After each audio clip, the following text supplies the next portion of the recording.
Hello friends, आज का video बहुत इंपॉर्टेंट है। आज का वीडियो एएलपी वाले स्टूडेंट के लिए है।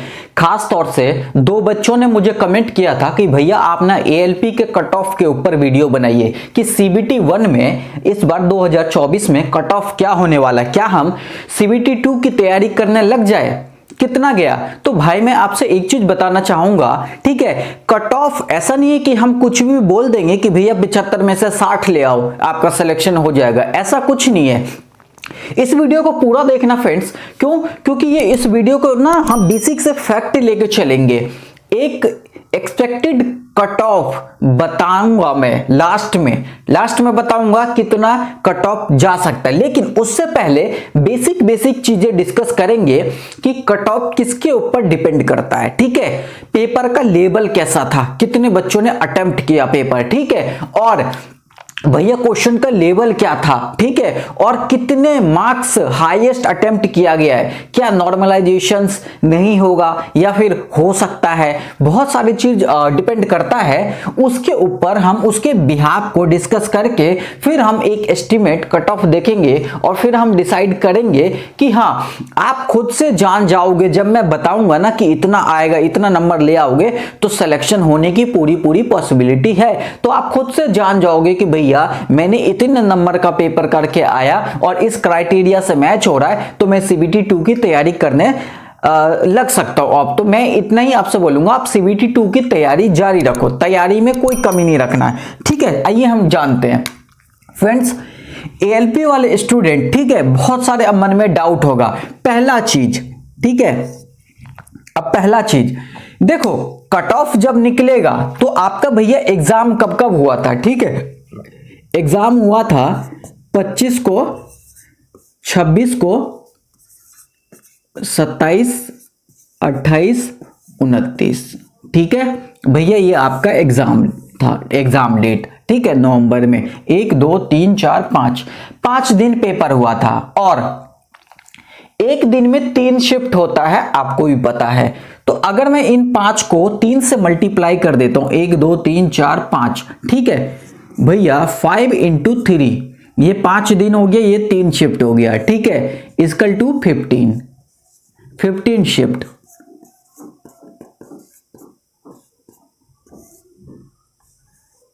ठीक है,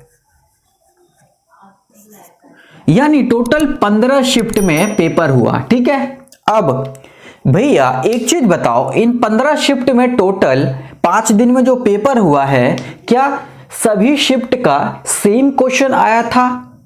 क्या अगर मान लो 75 नंबर का पेपर है, ठीक है भैया, 75 का पेपर था, ठीक है, सीबीटी 1 का 75 नंबर का पेपर।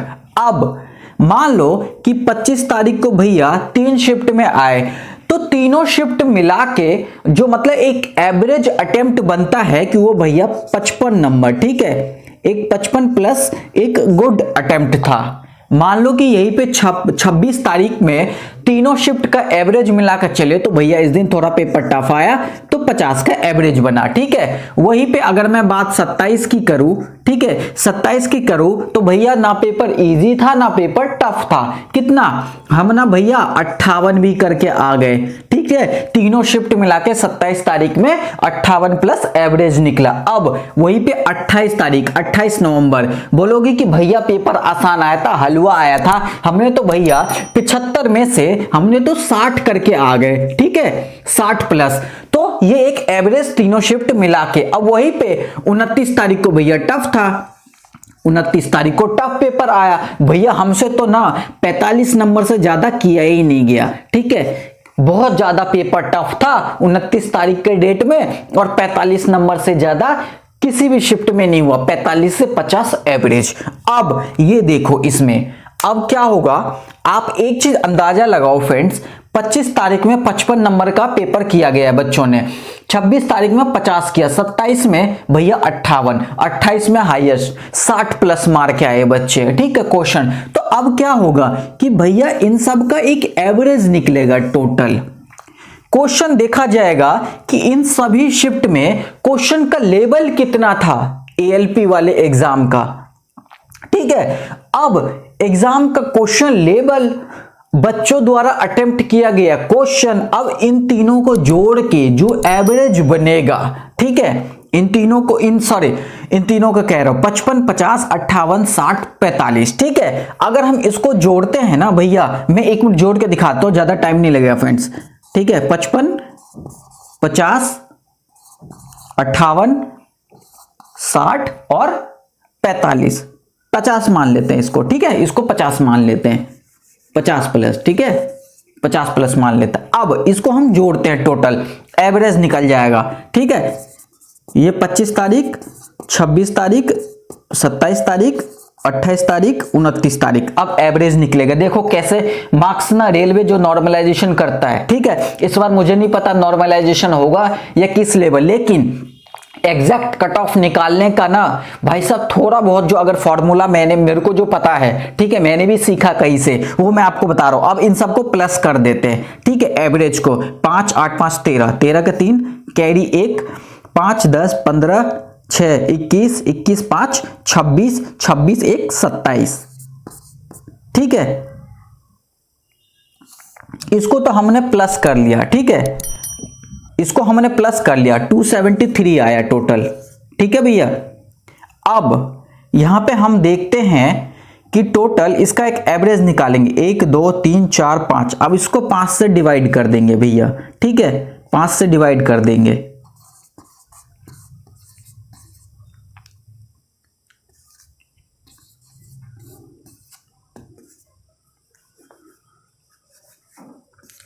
अब ये 5 है फ्रेंड्स, 54।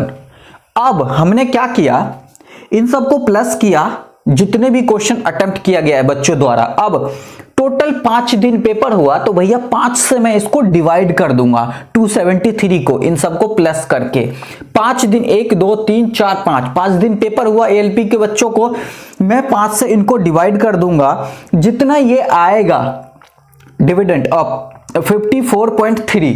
यानी अगर मैं बोलूं इस बार कि भैया कट ऑफ कितना आएगा, तो आप एक चीज ध्यान रखना मोटा मोटी कि कट ऑफ ना इस बार भैया जो जाएगा ना, ठीक है, क्वेश्चन का लेवल सब कुछ, तो कट ऑफ आपकी जो बनेगी, ठीक है, वो 75 में से, क्योंकि 75 नंबर का CBT 1 है भैया आपका, CBT 1 तो 75 है, 75 में से भैया मान के तो चलो, मैं एक जनरल का बता रहा हूं, ठीक है भैया, 54 नंबर तो आएगा ही आएगा, इतने का कट ऑफ बनेगा ही। अब ये मैं नहीं कह रहा हूं कि ये एग्जैक्ट इतना ही कट ऑफ आएगा, मैं अपने तरफ से अंदाजा लगाया हूं, एक जो फॉर्मूला निकल के आता है कि क्वेश्चन का लेवल क्या था, बच्चों ने कितना अटेम्प्ट किया था, ठीक है, और मतलब किस शिफ्ट में हार्ड पूछा गया, किस शिफ्ट में आसान पूछा गया है, तो बहुत सारी चीज मैटर करता है, ठीक है। आपको ऐसा नहीं है कि भैया जो 40 करके आए उसका नहीं होगा, ठीक है, मुझे नहीं पता कि नॉर्मलाइजेशन होगा कि नहीं होगा, ठीक है, किन किन चीजों आरआरबी डिसाइड करेगा, बट मैं जो मेरे पास नॉलेज है मैं उस बेस पे आपको बता रहा हूं कि भैया कम से कम CBT 1 में ना अगर ALP के एग्जाम इस बार क्वालिफाई करना है, तो कम से कम भैया 50 से 55 नंबर तक इतना तो लाना पड़ेगा। ये मैं जनरल का बता रहा हूं भैया, UR का, ठीक है। अगर 50-55 प्लस नंबर लेके आते हैं तो CBT 1 क्वालिफाई कर जाएंगे। आई थिंक इतना कट ऑफ बनना चाहिए जिस एस्टिमेट से मैंने लगाया ये कैलकुलेशन, ठीक है। और फ्रेंड्स आप CBT 2 का ना एग्जाम की तैयारी करना स्टार्ट कर दो। क्यों? अब एक चीज आप अंदाजा लगाओ कि जो जो बच्चे ने पेपर दिया है, ठीक है, CBT 1 का ALP वाले बच्चे, अब आप एक चीज बताओ, क्या आपके इतने मार्क्स बन रहे हैं CBT 1 के एग्जाम में? क्या 50 प्लस भी बन रहे हैं? ठीक है, 50 प्लस अगर बनने का मतलब है कितना, 75 है ना भैया, कम से कम ना 70% नंबर, क्या आप 70% मार्क्स अचीव कर पाओगे?